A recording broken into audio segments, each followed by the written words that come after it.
प्रभु परमेश्वर को हम धन्यवाद देंगे आज की सुंदर सुबह के लिए कि सुंदर सुबह प्रभु ने हमें दी है कि हम परमेश्वर के चरणों में आकर उसकी महिमा कर सकें। हम आज की डिवोशन के लिए प्रभु परमेश्वर से आशीष मांगे, प्रार्थना करें ताकि प्रभु की उत्तम आशीष हमें मिले और हम प्रभु की महिमा को देख पाए। हम आंखों को बंद करें, प्रार्थना करेंगे। जीवते और सच्चे विश्वास योग्य परमेश्वर, हम आपको धन्यवाद देते हैं कि आपने जीवन हमें दिया है। हम प्रार्थना विनती करते हैं प्रभु आज के डिवोशन के लिए, इस डिवोशन पर आपकी आशीष हो। ये वचन प्रभु आपका जीवित वचन है, इस वचन को हमारे हृदय में बसने दें। इस वचन के द्वारा हम सबको आशीषित करें ताकि प्रभु जी आत्मिक दृष्टि से हम और अधिक उन्नति प्राप्त कर सकें और जो आपकी योजना है हमारे जीवन से उसको पूरा होता देख सकें। पिता परमेश्वर, हम चाहते हैं आपका हाथ हमारे साथ बना रहे, आपकी करुणा हमारे साथ बने, आपकी सुरक्षा हमारे साथ बनी रहे ताकि हम जीवन में और अधिक उन्नति करते चले। हमारे देश पर आपकी आशीष हो। हमारे प्रधानमंत्री श्री नरेंद्र मोदी जी के लिए प्रार्थना करते हैं, उत्तम आशीष दे। इस देश का संचालन करने में आप उनकी अगुवाई करें ताकि आपकी ओर से बुद्धि ज्ञान उनको मिल सके। हमारे प्रदेश के मुख्यमंत्री श्री अशोक गहलोत जी को भी आपके हाथ में सौंपते हैं। उत्तम से उत्तम आशीष दे प्रभु जी, उनको संभाले रखे परमेश्वर। इस देश, इस प्रदेश में खुशहाली आए, वो आगे बढ़ते जाएं, बहुत आशीष का कारण बन सके। हम सबको आपके हाथ में सौंपते हुए इस प्रार्थना को अपने प्रभु, अपने उद्धारकर्ता यीशु मसीह के नाम से मांगते हैं, आमीन। हम प्रभु की महिमा के लिए उस गीत को सुनेंगे। तेरी आराधना करूं, पाप क्षमा कर जीवन दे दे, दया की याचना करूं।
शक्तिमान तू ही है मेरे जीवन का संगीत, तू ही महान सर्वशक्तिमान, तू ही है मेरे जीवन का संगीत।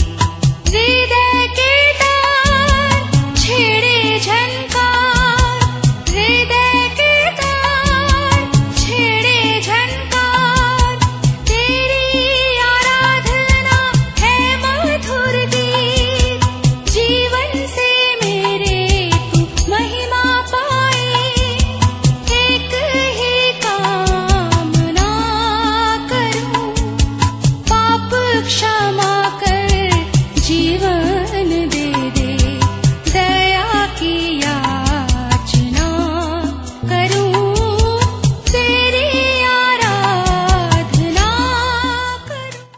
प्रभु की स्तुति करते हैं। आज एक बार फिर से परमेश्वर नया दिन दिया है। इस नए दिन में हम उसकी महिमा करें। एक नए विषय को लेकर आज फिर मैं आपके सामने हूँ। सबसे बड़ी आज्ञा, परमेश्वर की आज्ञा क्या है? परमेश्वर का अनुग्रह हमें कैसे मिलता है? परमेश्वर की आशीष को हम किस रूप में प्राप्त कर सकते हैं? जहाँ परमेश्वर आशीष देना चाह रहा है वहाँ वो कंडीशन भी रखता है। इसलिए आज का विषय है कि परमेश्वर की आशीष को हम कैसे प्राप्त कर सकते हैं। परमेश्वर की उत्तम आशीष हमारे जीवन पर कैसे आएगी। मेरे साथ आप निकालेंगे मत्ती रचित सुसमाचार उसका 22 अध्याय और उसके 34 पद से लेकर 40 पद तक मैं आपके सामने पढ़ूंगा। मैथ्यू चैप्टर 22 वर्सेस 34 to 40, 40 पद तक। 34 में लिखा है, जब फरीसियों ने सुना कि यीशु ने सदूकियों का मुंह बंद कर दिया है तो वे इकट्ठे हुए। उनमें से एक व्यवस्थापक ने उसे परखने के लिए उससे पूछा, हे गुरु, व्यवस्था में कौन सी बड़ी आज्ञा है? उसने उससे कहा, तू परमेश्वर अपने प्रभु से अपने सारे मन, अपने सारे प्राण, अपनी सारी बुद्धि के साथ प्रेम रख। बड़ी और मुख्य आज्ञा तो यही है, और उसी के समान ये दूसरी भी है कि तू अपने पड़ोसी से अपने समान प्रेम रख। ये ही 2 आज्ञाएं सारी व्यवस्था और भविष्यद्वक्ताओं का आधार है। परमेश्वर अपने इस वचन के पढ़े और सुने जाने पर आशीष दे। आमीन।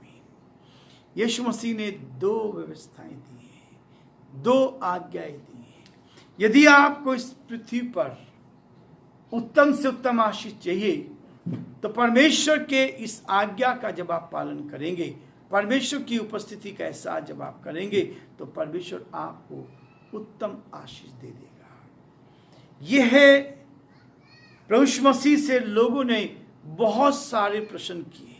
सदूकी लोग आए, सदूकियों ने यीशु मसीह से प्रश्न किया कि मुंह बंद हुए, उनके पास कोई जवाब नहीं था।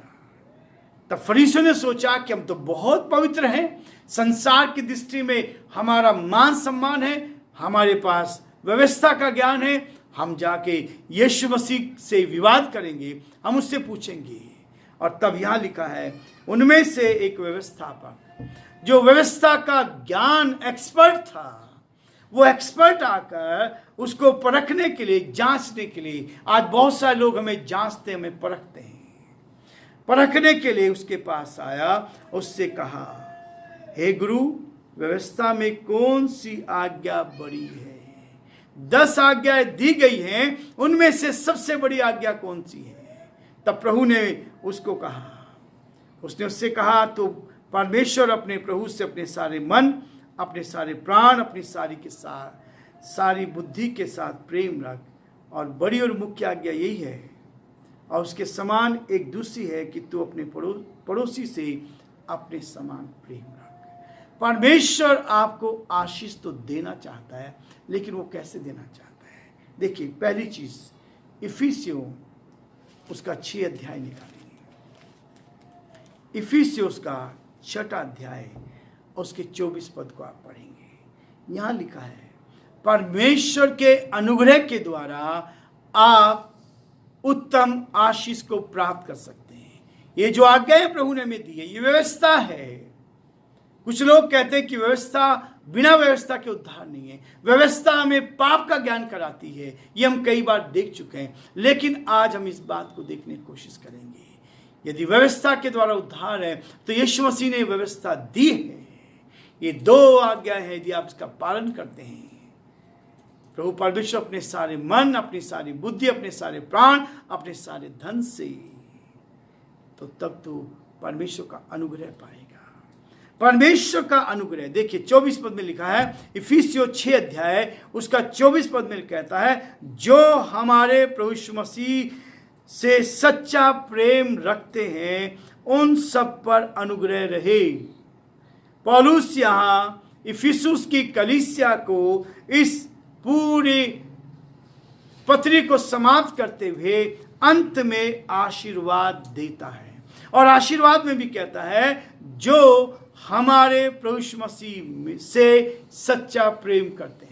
यानी यदि आप आशीष पाना चाहते हैं तो परमेश्वर से सच्चा प्यार करें, परमेश्वर से दिल से प्यार करें, अपने सारे मन, अपने सारे प्राण, अपनी सारी बुद्धि से उससे सच्चा प्यार करें, तो क्या होगा? परमेश्वर का अनुग्रह आपके जीवन पर होगा। परमेश्वर का अनुग्रह आपके जीवन पर होगा। परमेश्वर आपको उत्तम आशीष देगा। उसके बाद दूसरी चीज कहता है, परमेश्वर पिता के द्वारा आपकी संगति परमेश्वर के साथ होगी। जब आप सच्चा प्यार करेंगे, परमेश्वर के साथ जब आप चलेंगे, तब परमेश्वर यूहन्ना उसका 14 अध्याय और उसके 23 पद में बहुत स्पष्ट कहता है। यूहन्ना उसका 14वां अध्याय उसके 23 पद में कहा, यीशु ने उसको उत्तर दिया, यदि कोई मुझसे प्रेम रखेगा तो वह मेरे वचन को मानेगा। यदि आप परमेश्वर के वचन, उससे प्यार करते हैं तो उसके वचन को माने, उसकी आज्ञा का पालन करें। हर जगह आशीष के साथ प्रॉमिस भी दी है, प्रतिज्ञा भी दी है। और ये वो कहता है, यदि आपको आशीष चाहिए, आप चाहते हैं कि आप आगे बढ़ें, तो उसकी आज्ञा का पालन आप करेंगे, उसके वचन को जब आप मानेंगे। वो कहता है, और मेरा पिता उससे प्रेम रखेगा और हम उसके पास आएंगे और उसके साथ वास करेंगे। परमेश्वर पिता के साथ संगति आपकी होगी, आपकी को उत्तम आशीष मिलेगी। इस पृथ्वी पर रहते हुए परमेश्वर आपको उत्तम से उत्तम आशीष से भरना चाहता है। उत्तम से उत्तम आशीष से प्रभु भरना चाहता है। और वो इस बात के लिए कहता है, जो मुझसे प्रेम रखता है वह मेरे वचन, जो मुझसे प्रेम नहीं रखता वह मेरे वचन नहीं मानता, और जो वचन तुम सुनते हो वह मेरी नहीं वरन पिता का है जिसने मुझे भेजा है। ये वचन तो परमेश्वर का है। यदि आप इसको नहीं मान रहे हैं तो परमेश्वर उसके द्वारा हमें आशीष नहीं देगा। परमेश्वर आशीष तो देना चाहता है, वो दिल खोल के आपको बरकत देना चाहता है, दिल खोल कर आपको आशीषों से मामूर करना चाहता है, लेकिन हम उससे लेना नहीं चाहते। तीसरी बात कहता है, सब बातें मिलकर भलाई को उत्पन्न करती है। रोमियो उसका 8 अध्याय उसका 28 पद, ये मेरा बहुत ही प्रिय पद है, जो मुझे मुसीबत के समय, समस्या के समय मुझे जीत देता है। यही है जो मुझे हिम्मत देता है, और वो आपके लिए भी है। परमेश्वर सब बातों के द्वारा भलाई उत्पन्न कर, आपके जीवन में जो कुछ घटेगा उसके द्वारा केवल भलाई निकलेगी, बुराई नहीं लगेगी। आपको लग रहा है कि बुराई होगी, लेकिन उसके द्वारा भलाई होगी। देखिए क्या लिखा है, हम जानते हैं कि जो लोग परमेश्वर से प्रेम रखते हैं उनके लिए सब बातें मिलकर भलाई ही को उत्पन्न करती है, अर्थात उन्हीं के लिए। ये अर्थात शब्द है, ये हमें रोक देता है। आशीष तो सबके लिए है, सबके लिए खुली छूट है। कोई भी आकर उसकी आशीष को ले सकता है और सबके जीवन में वो भलाई उत्पन्न कर देगा, हर बात में भलाई उत्पन्न कर देगा। आपको लगेगा कि बुरा हो रहा है, लेकिन उसमें से भी परमेश्वर की भलाई को ढूंढने की कोशिश करें। लेकिन यहां लिख दिया अर्थात का मतलब है कि कहीं ना कहीं हमें कुछ करना पड़ेगा, अर्थात उन्हीं के लिए जो उसकी इच्छा के अनुसार बुलाए हुए हैं। यदि आप परमेश्वर की इच्छा के अनुसार बुलाए हुए हैं, उसकी आज्ञा का पालन कर रहे हैं, तो आपके ऊपर भलाई ही भलाई उत्पन्न होगी। परमेश्वर कभी भी गलत नहीं करता। मनुष्य से गलती होती है, परमेश्वर से कभी गलत नहीं होता है। वो कभी गलत कर ही नहीं सकता है। वो जो भी करेगा भला करेगा। यदि आप उससे प्यार करते हैं और आपके जीवन में संकट आ गया, क्लेश आ गई, समस्या आ गई, तो आपके लिए भलाई करेगा। वो आपके लिए भला ही करेगा। इसलिए चौथी बात कहता है, पहचान, परमेश्वर की पहचान। परमेश्वर के साथ आपकी पहचान होगी। यदि आप परमेश्वर के साथ पहचान करना चाहते हैं तो पहला पत्रस 2 अध्याय उसके 9 पद में परमेश्वर बहुत भलाई आपके जीवन में करना चाहता है। पहला पत्रस 2 अध्याय और उसका 9 पद कहता है, पर तुम एक चुना हुआ वंश, राजपदधारी, याजकों का समाज, पवित्र लोग, परमेश्वर की निज प्रजा हो, इसलिए कि जिसने तुम्हें अंधकार में से अपनी अद्भुत ज्योति में बुलाया, उसके गुण प्रकट करो। परमेश्वर आपको क्या बनाना चाहता है? आपके ऊपर तो इस पृथ्वी पर ही आपको राजपदधारी, इस सरकार में, इस संसार में राज्य पद देना चाहता है, ऊंचाई पर ले जाना चाहता है, आपको याजकों का समाज बनाना चाहता है, आपको पवित्र लोग बनाना चाहता है। आपकी पहचान ऊंचाई पर होगी, आपकी पहचान सरकार में होगी, आपकी पहचान इस दुनिया में होगी और परमेश्वर की निज प्रजा आप बन जाओगे। कोई आपको छू नहीं सकता। यदि परमेश्वर आपके साथ है तो कोई आपको छू नहीं सकता। परमेश्वर की निज प्रजा आप होंगे, इसलिए कि जिसने तुम्हें अंधकार में से अपनी अद्भुत ज्योति में बुलाया है, उसके गुण प्रकट करो। रोमियो 8:28 में अर्थात उन्हीं के लिए, लेकिन यहां आपको ये सारे पद देना चाहता है, आपकी बेरोजगारी को दूर करना चाहता है, आपको ऊंचाई पर ले जाना चाहता है, लोग आपका आदर करेंगे, सम्मान करेंगे, राजपदधारी आप होंगे, लेकिन उसके गुण आपके अंदर दिखने चाहिए। तभी तो होगा। ये जरूरी है। जब आप उसके गुण आपके अंदर होंगे, तभी आप परमेश्वर की इन आशीषों को अपने जीवन में पहचान होगी। आपकी एक अद्भुत पहचान होगी। लोग आपको जानेंगे। परमेश्वर आपको जाने हैं तो संसार के लोग भी आपको जानेंगे। साहब, परमेश्वर भी आपको जानेगा। इस पृथ्वी पर भी आपकी पहचान, और उस स्वर्ग में जब आप इस पृथ्वी को छोड़कर जाएंगे तो स्वर्ग में भी आपकी पहचान होगी। बशर्त यह है कि उसके गुण आपके अंदर प्रकट होने चाहिए। जो गुण परमेश्वर के हैं वही गुण आपके अंदर होने चाहिए, तभी तो वो देगा। किसी पार्टी के प्रति आप वफादार रहेंगे, तभी तो पार्टी आपको आगे बढ़ाएगी। परमेश्वर के प्रति आप विश्वास योग्य रहे। इन पार्टियों से बढ़कर परमेश्वर है, वो आपके लिए बड़े बड़े काम कर सकता है। पांचवी चीज कहता है, वो आपकी रक्षा करता है। भजन संहिता उसका 145 अध्याय उसके 20 पद में कहता है, यहोवा अपने सब प्रेमियों की तो रक्षा करता है। परमेश्वर से जो प्यार करते हैं उनकी रक्षा करता है, परंतु सब दुष्टों का सत्यानाश भी करता है। यहां फिर से उसी बात को दर्शाया गया, यहां फिर से वही शर्त ली गई है। परमेश्वर कहता है यहोवा अपने सब प्रेमियों की तो रक्षा करता, परंतु सब दुष्टों का सत्यानाश करता है। सब दुष्टों का सत्यानाश करता है। इसलिए परमेश्वर दुष्ट हमें नहीं बनाना चाहता है। यदि आप उससे प्यार करते हैं तो परमेश्वर आपकी रक्षा करेगा। जहां भी आप जाएंगे परमेश्वर आपको संभाले रखा। जहां भी आप जाएंगे परमेश्वर की सहायता आपको मिलेगी। जहां भी आप जाओगे परमेश्वर की सुरक्षा आपको मिलती जाएगी। इसलिए परमेश्वर आपके जीवन को उत्तम आशीष से भरना चाहता है। एक और चीज देना चाहता है परमेश्वर आपको, जीवन का मुकुट। परमेश्वर आपको जीवन के मुकुट से सुशोभित करना चाहता है। परमेश्वर आपके सर के ऊपर मुकुट रखना चाहता है और ऐसा जीवन मिलेगा जो इस पृथ्वी पर बहुतों के लिए आशीष का जीवन होगा। साहब, आशीष का जीवन होगा।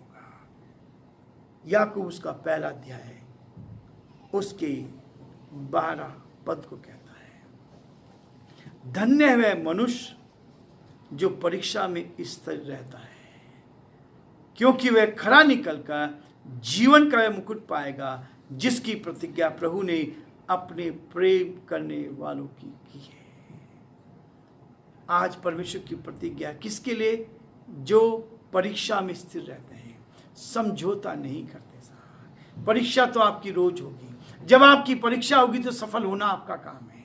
यदि आप सफल हो गए तो आप उन्नति करेंगे। यहां पर भी कहता है परख और प्रलोभन से दूर। परमेश्वर की परख होगी, परमेश्वर आपको परखेगा, लेकिन वो कहता है जो स्थिर रहता है खरा निकल का जीवन का मुकुट पाएगा, जीवन मिलेगा। आज सब जीना चाहते हैं, बहुत सारे लोग हैं शाम को 8:45 से लेकर 10:30 बजे तक वो सारे पेशेंट जो डॉक्टर ने जिनको मना कर दिया कि अब आप नहीं बच पाएंगे, हम उनके लिए हर शाम को प्रार्थना करते हैं। ऐसे कैंसर के पेशेंट्स हैं जिनको डॉक्टर ने कहा कि आप नहीं बच पाएंगे, 1 हफ्ता भी निकाल पाएंगे, लेकिन आज 3 महीने, 4 महीने, 5 महीने से परमेश्वर को जीवन दे रहा है। और यदि वो ठीक से परमेश्वर के साथ चलते गए, उसके वचन में उसमें खरे निकल गए, तो जीवन का मुकुट उनको मिलेगा। ये जीवन तो परमेश्वर के हाथों में है, जिससे हम दुआ करते हैं। इसलिए हर शाम हम परमेश्वर के साथ बैठते हैं। उन भाई बहनों के लिए जो अलग अलग स्थानों पर हैं, एक झुंझुनू से एक भाई हैं, उनको कैंसर होगा है, पूरा मुंह गल गया है, देख भी नहीं पा रहे, लेकिन पिछले 1-1.5 हफ्ते से बराबर उनके लिए दुआएं हो रही हैं। परमेश्वर उनको आवाज़ दे रहा है। चंडीगढ़ से एक बहन है, डॉक्टर ने कहा था नहीं होगा, लेकिन अभी भी वो जून से ही जीवित है। परमेश्वर सहायता कर रहा है। बहुत जगह ऐसी है जहाँ जहाँ से लोग प्रार्थना कर रहे हैं, प्रार्थना के लिए निवेदन कर रहे हैं, फ़ोन पे प्रार्थना, ऑनलाइन प्रार्थना हो रही है। परमेश्वर आशीष दे रहा है। इसलिए वो चाहता है कि परमेश्वर क्या करता है, हमें एक जीवन का मुकुट देगा। आखिरी बात, परमेश्वर अपनी वाचा को पूरा करता है। जो वाचा परमेश्वर ने हमें दी है, उस वाचा को वो पूरा करके हमें दिखाता है। और जब आप उसकी वाचा को पूरा होता देखेंगे, तब परमेश्वर आपको आशीष देगा। व्यवस्था विवरण उसका 7 अध्याय और उसके 9 पद को हम पढ़ेंगे। 7 अध्याय 9 पद में लिखा है, इसलिए जान रख कि तेरा परमेश्वर यहोवा ही परमेश्वर है। यह विश्वास योग्य ईश्वर है, जो उससे प्रेम रखते हैं, उसकी आज्ञा मानते हैं, उनके 7वें 1000 पीढ़ी तक अपनी वाचा का पालन करता है और उन पर करुणा करता रहता है। परमेश्वर आपको करुणा से भरना चाहता है। परमेश्वर आप सबको बहुत आशीष दे और ये वचन हम सब के लिए आशीष का कारण बने। प्रभु आप सबको आशीष दे। इस गीत को हम सुनेंगे हमारे भाई मनोज मिश्रा उनकी टीम के द्वारा। प्रभु आप सबको इसके द्वारा भी आशीष करें।